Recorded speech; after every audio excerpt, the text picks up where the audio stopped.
Thank you, Mr. President. Colleagues, if Picasso lived today, there's no... Of course, he would paint a Guernica from Moria in Greece, from Lampedusa in Italy, from the borders with Turkey, or from Lebanon. That would be his source of inspiration.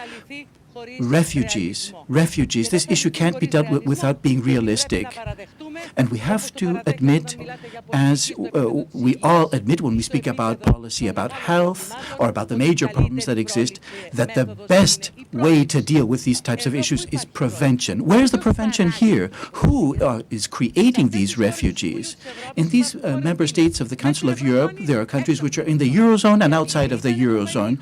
The UK was a European country, now it's going to become a global Britain. There are countries in NATO. And look at the paradox here. We come here to discuss about measures and a single policy, and we have member states of NATO here who are participating in the bombardment of a Western and forcing Western, in inverted style, democracies.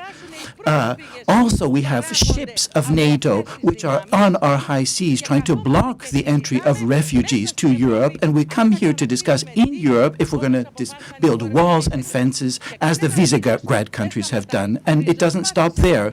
Radical young Europeans, 30,000, 40,000, are going and fighting for ISIS. And we speak about radicalization, fundamentalism, and we're mixing all this up with refugees. We're confusing things. So what we have to do is really look at the situations. Some countries which, when it's in their interest to make money, to reap profits, or to bring up oil from resources or reserves, they really don't take into consideration what the consequences are. So we have created refugees, ladies and gentlemen.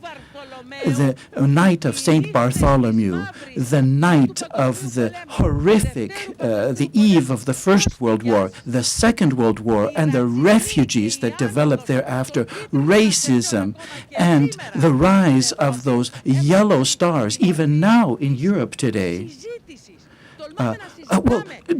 Look at what the situations. We're speaking about the creation of a Guantanamo-style facility outside of Europe, just as we send our garbage to Ghana, just as we want our nuclear refuse to be sent to third countries who sell off their land because they need to eat something. The only way for us not to have refugees, ladies and gentlemen, is for us to remember what a human being is. And whether you like it or not, when you have wars which are there in order to promote monopoly interests, these are not patriotic wars. This is something totally irrational, totally unethical. There is only one war, and that is a war which is a defensive nature, which is of a patriotic nature, and not a war which generates refugees. Thank you very much.